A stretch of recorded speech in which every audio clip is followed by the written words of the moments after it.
आए दिन इंटरनेट और सोशल मीडिया पे कई तरह के खबर जो वायरल होते रहते हैं। कुछ खबर को जानने के बाद वाकई में आप भी हैरान हो जाते हैं और हंसने भी लगते हैं। वाकई में खबर ही कुछ ऐसा होता है। दरअसल आज से कुछ दिन पहले आपने एक खबर के बारे में सुने होंगे, उसके बारे में देखे भी होंगे। कई सारे बड़े बड़े मीडिया जो इस खबर के बारे में बताए थे, जिसमें एक व्यक्ति एक चूहे को डंडे के सहारे बांधता और बांधने के बाद उसका वीडियो बनाया जाता। दरअसल उस वीडियो में एक फिल्म के अच्छी खासी डायलॉग जो उसमें सेट किया जाता है, बसंती इस कुत्तों के सामने मत नाचना, और फिर उस चूहे को पास के नाली में डुबाया जाता है। हालांकि वहीं पे एक लड़का जो इस पूरे घटनाक्रम के बारे में वीडियो बनाता और उस वीडियो को बना करके सोशल मीडिया पे डाल देता है। धीरे धीरे वो वीडियो इतना तेज़ी से वायरल होता है कि सारे लोगों के पास वो वीडियो पहुंचता है और फिर ये मामला वहां के कोर्ट तक पहुंचता है। हालांकि उसको पता नहीं था जो काम वो हास्य और मनोरंजन के लिए किए थे, वो काम उसको इतनी बड़ी मुसीबत में डाल देंगे, उसके परिवार की इतनी बड़ी मुसीबत में डाल देंगे। क्योंकि आए दिन उसके घर में चूहा उसको परेशान करते रहते थे, कभी कपड़े काट देते तो कभी खाने वाले अनाज को क्षति पहुंचाते थे, जिस वजह से उसने एक चूहा को पकड़ा और मनोरंजन के लिए उसके हाथ और पैर में रस्सी बांध करके उसको एक डंडे के सहारे लटका दिया। हालांकि ये अभी पूरा मामला कोर्ट में चल रहा है। उनको क्या सजा होने वाला नहीं होने वाला है, ये तो समय के ही गढ़ में छुपा हुआ। लेकिन आज की कहानी अगर आप सुनेंगे, ये कहानी अपने आप में आप इसको शर्मसार कहिए या हैरान करने वाले या हंसने वाले, जो भी आप बता सकते हैं।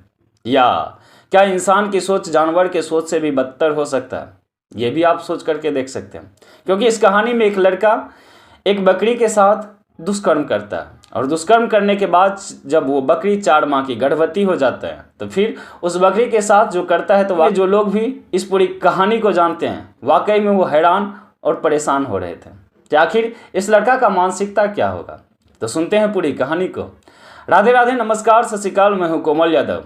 तो रोज़ की तरह कहानी का सिलसिला शुरू करते हैं। जो लोग भी हमारे चैनल पे नए हैं, अगर अभी तक आपने चैनल को सब्सक्राइब नहीं किए तो चैनल को सब्सक्राइब कर दीजिए, और कहानी अगर आपको अच्छा लगे तो कहानी का राय कमेंट बॉक्स में ज़रूर दीजिएगा और लाइक ज़रूर कर दीजिएगा। तो बढ़ते हैं इस कहानी की ओर। दरअसल ये कहानी है केरल का एक लड़का जिनका नाम होता है मिथुन कुमार, उम्र तकरीबन 24 साल।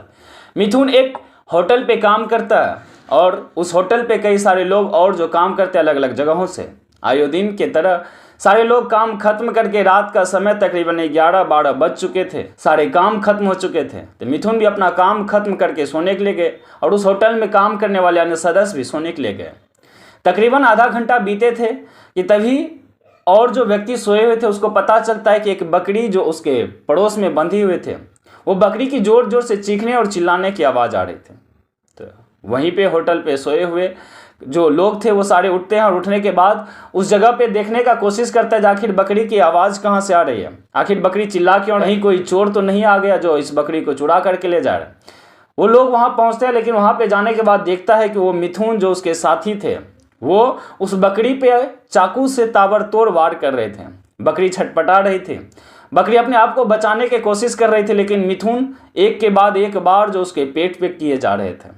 तभी मिथुन को पता चलता है कि उसके होटल के अन्य कर्मचारी भी उसके तरफ आ रहे हैं। उसके आने की भनक लगता है तो मिथुन वहीं पे चाकू छोड़ते हैं और वहां से फरार हो जाते हैं। लेकिन वहां पे जो लोग पहुंचते हैं उसको कुछ समझ में नहीं आ रहा था कि आखिर इस बकरी पे वार करने का वजह क्या है, आखिर इस बकरी ने मिथुन का क्या बिगाड़ा। क्योंकि अगर मिथुन को मीट खाने का भी मन होता तो आए दिन उस होटल में मीट बनते रहते, तो ऐसा कोई बात नहीं था जो इस बकरी का वो मीट खाए। तो सारे लोग जानने का कोशिश करता।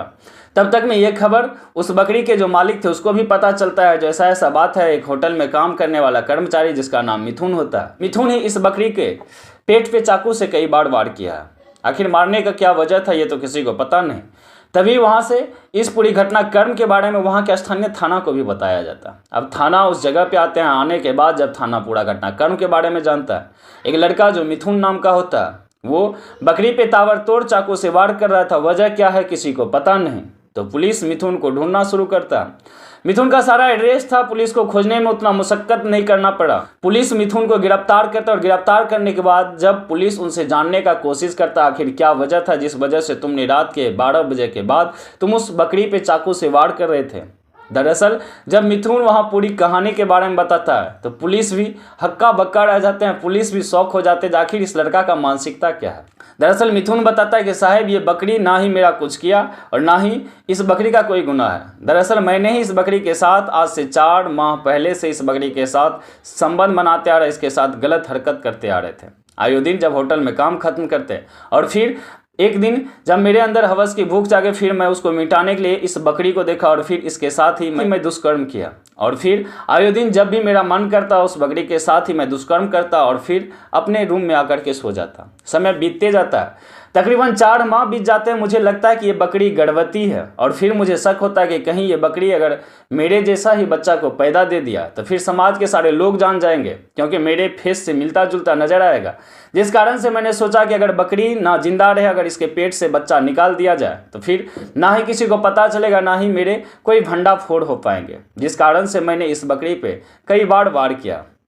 हालांकि पुलिस ने जब इस पूरी कहानी को सुना तो उस लड़का को गिरफ्तार करते और गिरफ्तार करने के बाद उसे जेल भेज दिया जाता है। हालांकि आप यहाँ पे सोच के बताइए, क्या इस लड़का का मानसिकता क्या एक जानवर के मानसिकता से कम है या ज़्यादा है? आपका जो राय है कमेंट बॉक्स में आप ज़रूर बताइएगा। लेकिन क्या इस तरह के मानसिकता के लोगों जो हमारे समाज में रह रहे हैं, क्या उसको इस तरह के रास्ते पे चलने का कोई सज़ा होना चाहिए या नहीं होना चाहिए? उसको क्या सज़ा होना चाहिए ये भी आप ही बताइएगा। ये कहानी आज का यहीं खत्म होता है। लेकिन इस कहानी को सुनाने का मकसद किसी को परेशान करना नहीं, किसी के दिल को ठेस पहुंचाना नहीं, बल्कि समाज में घट रही एक सच्ची घटना से आपको रूबरू करवाना है। तो फिर मिलते हैं कल एक और नई कहानी के साथ। तब तक आप खुश रहिए, आप अपना परिवार का ध्यान रखिए। जय हिंद, जय भारत, वंदे मातरम।